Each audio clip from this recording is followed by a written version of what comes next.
Browns with a Players' Day off in Berea today, getting ready for a Monday night game against the Denver Broncos.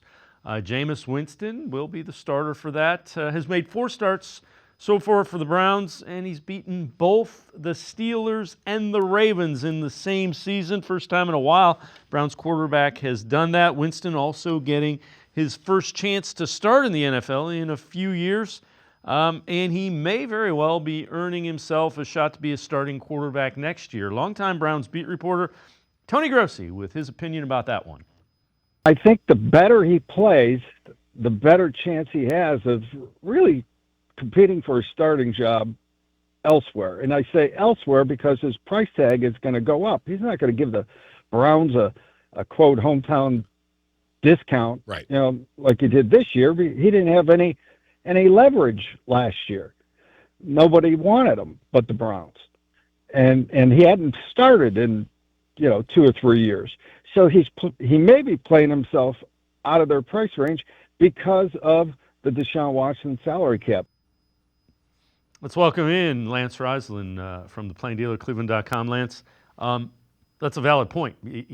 There's going to be a number of teams that are going to need quarterbacks, that are going to take young guys that are looking at them as developmental guys. There isn't a guy that's a slam dunk number 1 quarterback from the college ranks. So Jameis Winston, if he plays well, could be earning himself a decent amount of money. And with the Browns having Deshaun's contract, he could price himself out of the Browns' price range. Well, yeah, that's absolutely true. The thing that the more you watch this week, I was really impressed with the Browns. They kind of went back to what they do at 12 personnel, 13 personnel, things that make him really successful. They did a really nice job on TJ Watt. They did some really good things this week, and Jameis is part of that. Now, Jameis brings great energy. We talked about before he was a starter, his ability to practice well. He's incredibly upbeat. He's, what you see is what you get with Jameis, and he's an interesting character, but he plays with a lot of emotion.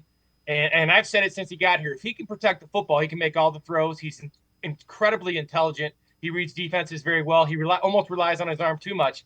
But he's a guy who's very talented. And he's a guy the Browns, if they're not moving forward with Deshaun Watson and you don't know what they're thinking, this guy fits, especially if they're going to run what Stefanski likes. This guy fits just like Joe Flacco fits. So we'll see what happens. But he could be pricing himself out.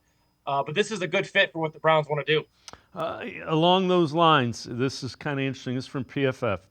Since week 7, Jameis Winston ranks as PFF's 5th best quarterback behind Justin Herbert, Lamar Jackson, Jalen Hurts, and Joe Burrow. Jack Duffin from the Orange and Brown Report tweeting that out.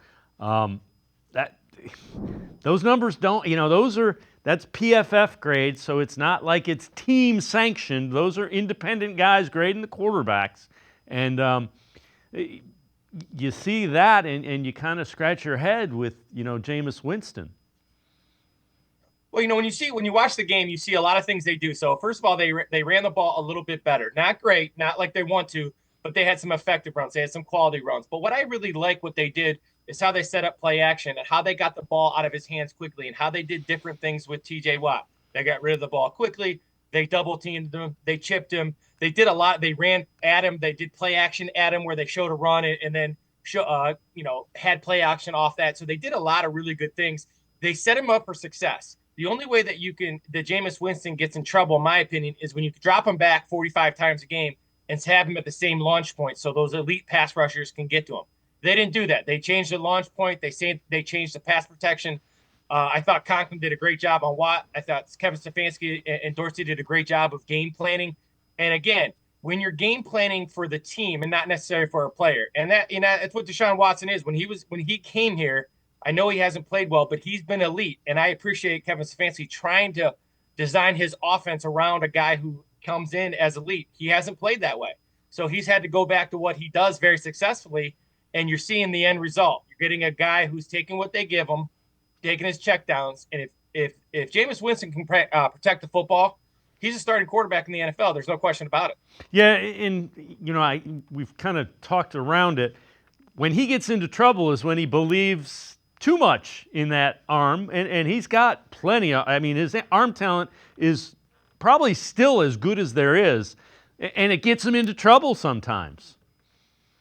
Well, if you look at the throw to Judy, the one over the top where he scrambled to his right and threw it over the top, that's Jameis in a nutshell, right? So if you look at that play, that defender's right there. He throws a great catchable ball where only Judy can get it. If that ball's 6 inches lower, that's an interception. So you get what you get with Jameis Winston. Now, I think with Kevin and Dorsey, they can kind of break him down a little bit.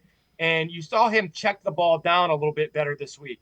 And I've said it all the time. If the right quarterback guy gets with him, it's not really, you can't change Jameis Winston. You can just say, hey, listen, look how good you can be. Take these chances. You just don't have to take them all the time. Third and long, Jameis Winston takes a lot of chances on third and long. That's not the time to take a chance because they're playing coverage. So I think Kevin Stefanski, he's done a really good job of taking all the blame. You got to give some credit where credit's due too. And this has a lot to do with Kevin Stefanski and how they went into this game and the game plan that they designed for Jameis Winston to be successful. So very impressed with what they did as an offensive staff.